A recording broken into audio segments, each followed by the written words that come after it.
Itt vagyunk Csehország valamelyik részén, már nem tudom, Osztrava környékén, és itt a versenyautó kapott egy ilyen kölcsönlöklapot, mert hát az enyém ugye leégett, szóval ja, minden maradt, ki lett takarítva, full patika belül is, úgyhogy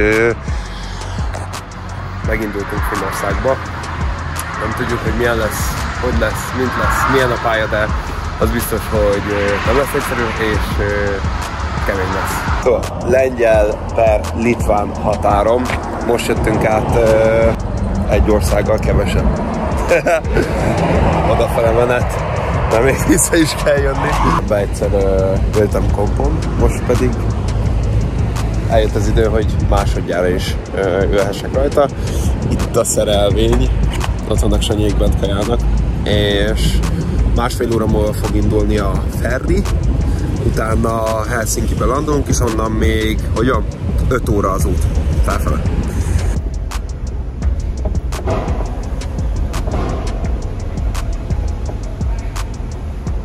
Elég fájtott amúgy. Itt vagyok! Nagyon! Annyira jól néz ki ez a kocsi, megmuhatatlan. De tényleg, nézem és így... Jó a szett. Nagyon. Azt meg is kell fogjam.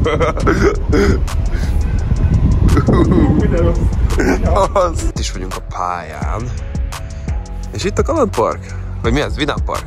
Ott a rajt. Itt végig egy külső érintési zóna a betonfal mellett, vagyis a betonfalon, és mindjárt jön a többi rész.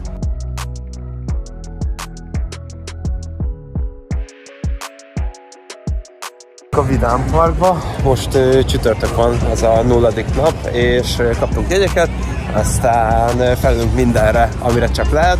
Most fenn voltunk egy olyanon, ami az a zöld, ami így felmegy 75 méter magasba, és így ledroppol, és mindent a fejedbe éreztél, tehát hogy minden feljött. Úgyhogy most pedig jönnek a hullámvasutak, mert egy csomó van amúgy. Így képen nem adját, de itt brutál. Nagyon nagy az nyunk a Blitzingbe, és egy moziba tartják meg, szóval eléggé extra a helyzet. Kevin Piskolty is another guy that just feels comfortable on this track. We watched him earlier, Dave, while other guys are practicing cone flipping. Yeah, he was taking traffic cones, trying to flip a traffic cone onto a traffic cone. I said, if he's that casual, That casual, he's dangerous. He's not phased by any of this. Here we go, Kevin Piskolty from Hungary fires into that first corner, very aggressive, and looks like he's gonna. I don't know anymore. Make it happen, Dave. He's gonna make it happen, and again another phenomenal wall run from Kevin Piskolty. And only when you've seen so many crashes do you start to respect how close some of these guys are getting to these walls. As Kevin Piskolty, like a man possessed, up over the hill, fires it back to that last corner. This is another phenomenal run as we see the Hungarian driver, Kevin Piskolty, light it up. Well, I don't know what's happened down there, if they're handing out cans of Red Bull or what to these drivers in the queue, because they have come alive. I mean, it's still risky, I think, that first corner.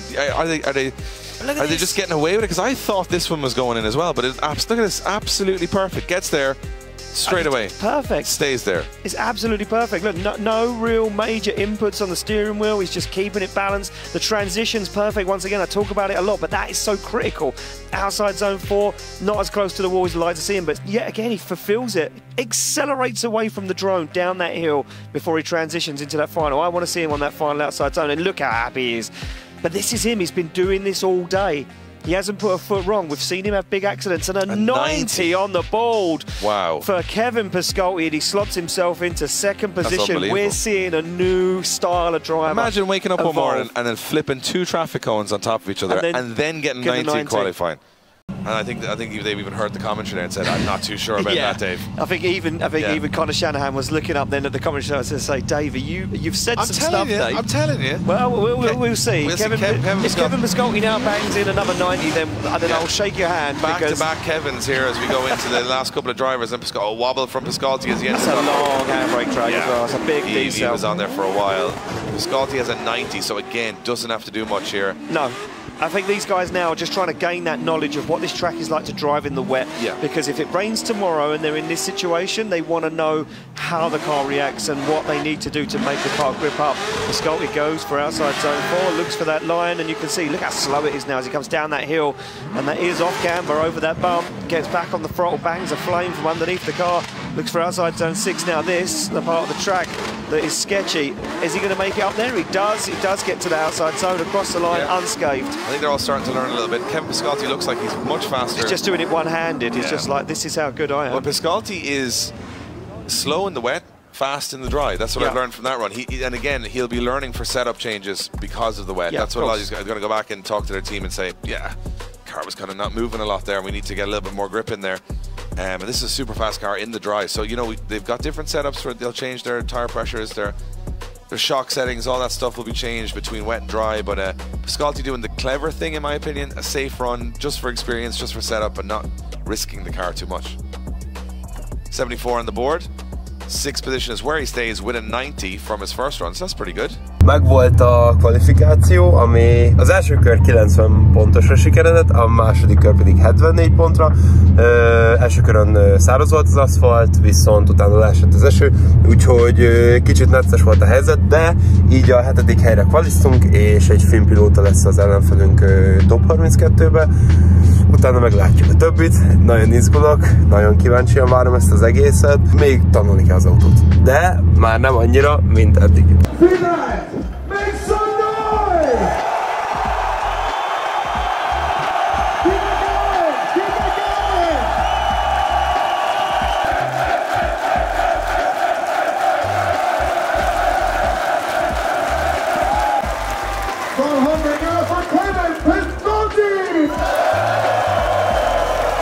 It can all turn around. Man that hasn't had a poor start to the season is Kevin Piskolty. This guy is on rails all season, creeping up that championship order with pure consistency, not making errors. He goes up against a wild card in Tony Aleteo. To tell you one thing about this is an unknown. We don't know what this guy in the E92 is going to bring. Well, they're both in the E92s. We're not going to know what this wild card is going to bring to the battle here. Haven't watched the chase run yet. Piskolty also won't know. He won't know what he's expecting here. I think Piskolty, though, is going to go for a flyer of a lead run as the higher qualifier and hope that gets the damage done. He certainly is, and here we go through the gears. Oh, look at this, Piskolty already starts to drive away. Tony Aleteo left, waiting and looking down the track as Kevin Piskolty absolutely up and goes through the centre circuit now as Kevin Piskolty gets deep in outside zone 4. Through the centre he goes, and there is a mile of ground between these two guys. It just goes to show you that national level driver to the Drift Masters level, how fast these guys are. Yeah, we've seen it a couple of times at wildcards who will put in great qualifying runs this season and get into the show, and all of a sudden, I'm not saying that there's any slow cars in this competition. You could have 600-700 horsepower and it sounds like a fast car, but the way these guys have gripped up these Drift Masters cars, it shows right there how fast they are around the circuit. And when you put a national car versus European car, you start to see the differences and how difficult it is to drive at the speed those Drift Masters drivers are driving at. And I think we're getting a good example of that here. Yeah, we certainly are getting a real, it's a good show, and you can see, I'm just looking back at Tony's run, and he is shortcutting the circuit. His shallow line, he's missing those outside zones, he's trying to shortcut as much as he can to try and get any form of proximity with Kevin Piskolty, and Kevin Piskolty, as soon as he applies the throttle, he's just disappearing away. Yeah, for anyone who's just new to drifting, what we're trying to say here is that Kevin Piskolty is taking the long way around, and he's still leaving his opponent for dead as he shortcuts the track.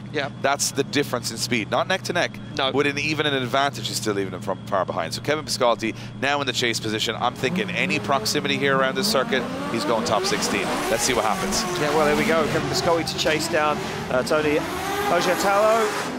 And a big initiation, he goes for it. He knows he's got nothing to lose now. He just needs to put on a show. Goes very deep in outside zone 2. Kevin Piskolty giving him the room. The spot would have on the radio saying, look, you've got this one in the bag. Just play it safe. Nothing too dramatic. Nice line. Misses outside zone 4, though. They come through the centre of the circuit. Early transition from Piskolty. Trying to look a little bit rocked there as he goes for a transition up to the door and makes it work as the car shuts down. Almost big contact, but Piskolty holds it together. Yeah, Piskolty making hard work of it. Yeah, he maybe backed off a little too much and had to do some long handbrake drags to stay with some fluidity, but it looked to me like Tony randomly shuts down when he's at the full throttle area at the end of the track. Oh, look at this contact on initiation. Piskolty getting a little bit hungry there, taking a bite out the back of that BMW. Not sure it upset Tony too much, but You know, I think, to be honest, Piskolty played it probably a little too safe. I was impressed with Tony's lead run. Did very, very well. Doing the right thing. Cuts the course a little bit here. Tight. Piskolty up over the curbs, trying to match it. This is where Piskolty transitions too soon. Now has to slam the handbrake here, slowing him down. And he has to kind of go for this early transition up onto the wall. But what happens, Tony? He's on full throttle. He's heading up towards the wall. Oh, he's going to go into the wall. That's why. He backs off. He thinks he's going to hit that wall, and he doesn't. But that's going to be a big deduction from the judges. And if it wasn't an obvious decision at that point, it certainly was after that mistake, as the judges will rock in with their scores very shortly. Place absolutely ram-packed here in Finland. There is standing room only. Barely. 8,000-10,000 people cramming into this Smikesalo circuit right in the middle of a theme park, which I was actually on some of the roller coasters yesterday. Nice. I never did that during a drift event before, but it added to the adrenaline. And here we go. Results are about to drop in. It's going to be Kevin Piskolty getting the win. Kevin Piskolty goes through to the top 16, and his championship points are racking up here. Up now, Dave. Making very little mistakes this year. Look, he's collecting them all, and he knows. He's the sneaky guy in the hedge. Just everyone's running on the track. He's running beside the track, in the hedge, and then just about to burst out in the last couple of 2 rounds, right in the championship hunt. And he's always smiling. Great guy behind the scenes, a real ambassador for the sport in Hungary and across Europe. And look, a nice showing for Tony there. Got a nice dip his toe in the Drift Masters water, but he got bitten off by Kevin Piskolty in the top 32. The real standout MVP is this audience here in Finland. That, to me, they are the most impressive part of this event. No matter what happens on the track, I don't think it's going to pale in comparison to the incredible atmosphere here. But we have got Peter Viansek out, and you can see Jack Shannon looking over at Laurie Heinen, looking over at Juha Rintanen going, what is going on? Now it's all on from here on out. So we go to our next battle. It is going to be Kevin Piskolty against Joachim Andersen. And at this stage, who knows what's going to happen, because if you're an expert, we're not an expert. I don't know if there's such a thing as an expert anymore, because this sport is that unpredictable. Kevin Piskolty, he's been grafting away in the last 2 rounds. He's been putting in top 8 finishes. He could end up going to the final and being the championship leader by the end of this. Who knows? Joachim Andersen can turn his whole season around here. Keep your eyes peeled. Here we go. Here we go through the gears. Down they come into initiation. Kevin Piskolty fires it in the Hungarian. Oh, Joachim Andersen goes wide, but he holds on to it. It was a big error. He had to bail out of that one. And now Joachim Andersen is going to have to play catch-up. But Kevin Piskolty is a man-possessed this weekend. He's on an absolute flyer as Joachim Andersen sacrifices that qualifying line, looks for the door of Kevin Piskolty's E92 BMW. Piskolty high on the bank and across the line. Piskolty hasn't put a foot wrong all weekend. Like, he's just chill. Stop saying that. No, I can. I'm confident. He's super chill. He's so chill. Like, he's not doing anything very crazy. And also, Joachim Andersen came in and completely lost it between outer zone 1 and 2. Like, look, if you look inside the car, look at his steering, watch. As he goes in here, he's like, oh, I'm going to hit him. And he has to back out just really well to hold save it, yeah. But he's lost a lot of ground. He's almost overcommitted, and I'm not sure if he expected Piskolty to be faster, but that is a decel zone. So it looked to me like Piskolty was doing what he was doing before, and Joachim Andersen went a little too hot. From there, he's kind of playing catch-up for the rest of the run, but that lead run from Piskolty, pretty solid. Yeah, it's pretty solid. It's pretty solid. And you know what, for me, it's consistent as well. He's been doing the same thing all weekend. Not really putting a foot wrong, just dialing himself into those zones. He wasn't deep on those outside zones. I think he knows, like most of us know, that at this level, these guys are fast. So if you can take a bit here and there by not going too deep in the zones and you know, doing enough to impress the judges, you can take a few meters, a few feet away from that driver behind that could potentially be on the door. And look at this scenes, as you see, Joachim Andersen transitioning behind that E92 BMW of Kevin Piskolty, the Hungarian driver. That is such a cool camera, that Phantom camera. Yeah, it's brilliant. I think that might even make us look cool if we were walking in slow motion. It would. But no one would want to see it. No. We'll go back to the second run. Kevin Piskolty, Joachim Andersen, all to play for. Yeah, it certainly is all to play for. Joachim Andersen knows he made a big error on his initiation in that chase, and he needs to put down a flawless lead line, but he's going to have the Hungarian driver breathing down his neck, and Piskolty over 1,000 horsepower underneath the bonnet of that BMW. Piskolty comes in with a backwards entry as well. And what are these guys doing now? A massive mistake from Kevin Piskolty. Joachim Andersen needs to keep his cool, because this one could swing the other way right now, as Joachim Andersen's deeper on 4 than Piskolty was. Piskolty, you can see, back in the groove, back on the qualifying line, as Andersen fires up the bank into that final outside zone, across the line, and Piskolty's up with him. It's my fault, isn't it? Yeah, you keep doing it. See, I said he doesn't put a foot wrong. I said Kevin Piskolty, he's not doing anything crazy. Oh, he's so good. Then he threw it backwards in the chase position, which there's no need for. He makes the exact same error as Joachim Andersen does. Yeah. I think he nearly lost this. Watch, he came in, the car 90 degrees. Yeah, I mean, he was flirting with an over-rotation there. Now, to be fair, both of the guys held it, so the run continued. That's crazy. How did he get out of that one? But then he had to cut across the track to get back into the groove. He does get back in the groove, and they go back at it again for the rest of the run. But it looked quite similar in terms of errors. So are we going to see the judges decide this one from that point on both runs? Because that's now the first quarter is kind of the same for both. Yeah, and I mean, yeah, this is going to come down to the lead line, I guess, and proximity in the chase. And to be honest, I've got to say that Joachim Andersen potentially had a nicer lead than Kevin Piskolty. That's kind of where I lie with it, and that's my opinion. And what you guys at home think. Kevin Piskolty, though, he had that proximity, Dave. He was, you know, a lot closer.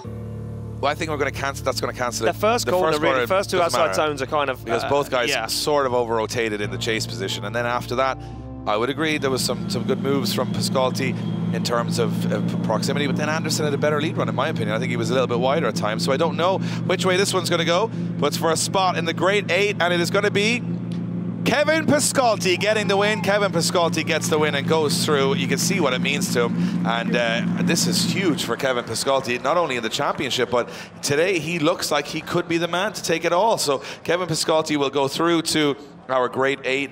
And unfortunately for Joachim Andersen, that will be the end of the weekend. He's had a good weekend, though. You know, he was a little sketchy at the start of qualifying, and all of a sudden here he finds himself in the top 16. You know, he's had a couple of top 16 exits. I still think there's more from Joachim Andersen in the rest of the season. And we've got Nick down with Kevin Piskolty. Now, Kevin Piskolty's always smiling, Nick, but he definitely got to be smiling a little bit bigger right now. Yeah, I'm not surprised if that's the case, because that was a close run battle, but you did just enough to win it. How are you feeling after it? That was amazing battle. Last 2 rounds, the first 2 rounds was a big struggle with the gripness, but now we are trying to focusing, get on the podium. So we will see what can we do for that, but thanks for all the support and all the Finnish spectators. It was amazing. Sziasztok, srácok. Just a few Hungarian words. Listen, you're through to the Great 8. Congratulations, well done. Thank you. Kevin Piskolty is just, he's speaking Finnish, Hungarian, English. He doesn't know what's going on. And he's over the moon. And I know how much this means to Kevin Piskolty. Remember, this is the guy that turned up to watch Drift Masters a couple of years ago as a spectator and then said, I'm going to go win that. Before we move it along to Kevin Piskolty against Diogo Correa.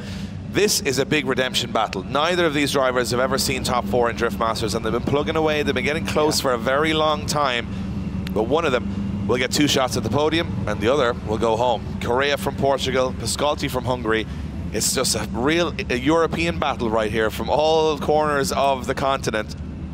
Correa's crazy. Piskolty's crazy. I was just going to say. I think the fans are crazy. Everybody's going crazy. This is going to be one for the ages. This one's going to be one that we never thought we'd see, especially in the Great 8, ready for a Final 4. Through the gears they go. Piskolty fires in that BMW 92, and look at Diogo Correa, though. He's planted onto the side already. It lets him escape a little bit, but Piskolty not as deep into outside zone 2 as what he'd like to have been. Now through they go, down to outside zone 4, and Correa losing a little bit of ground. He's going to have to shortcut outside zone 5 to make that ground back up again. As Piskolty looks for that final outside zone. Correa not on the door, goes for a dive and makes it almost there.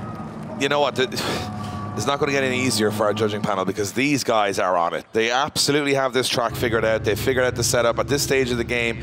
It's like it says on the back of Correa's car, go hard or go home, and everybody's going hard and nobody wants to go home. No, nobody wants to go home. I'm just trying to digress and break down Kevin Piskolty's run. Yeah, not as deep. I think he's gripped that car up, Dave. I think he's got to the point in competition now where he knows he has to be fast. He has to be faster than what he was earlier on today. It's a very nice lead line from Kevin Piskolty. A little shallow maybe on some of those outside zones, but Diogo Correa couldn't really get himself into the mix, and he's kind of lost in a smoke cloud most of the battle. And right at the end, tries to stamp some authority on it, just can't get there though. Not perfect from either driver, but very good all the same. Oh, yeah. We would have been begging for battles like this at other rounds because this would have been a final. Yeah. But now the standard set so high, the judges' standard set so high. It's on to Correa now in the lead position. It's going to be Piskolty in the chase position. Look at Piskolty, very early initiation. Now he's going to wrist it, and he's made it work. That was very, very close, but he's on the inside of the track. Correa goes right out to the edge of the circuit, exactly what the judges want. Great line from Correa, way outside those 2 inner markers. Correa's on a flyer here, and Piskolty's got to make something work here as Correa jumps through outer zone 5 and slams the car up towards that last outer circle. And look at Piskolty, he's right there. No splitting these guys after 2 runs.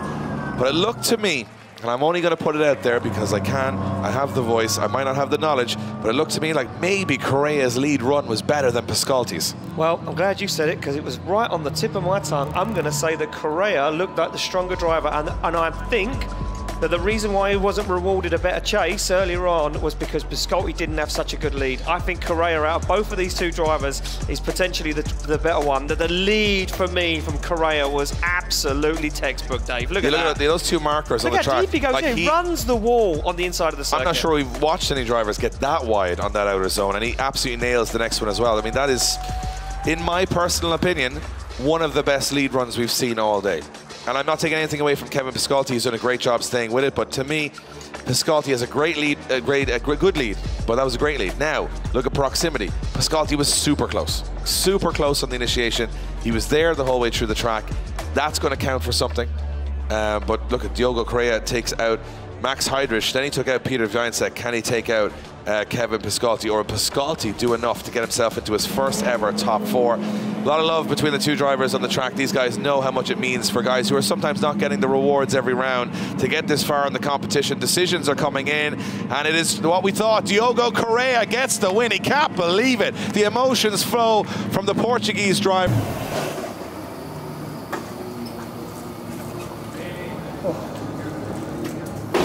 That gets him a leg.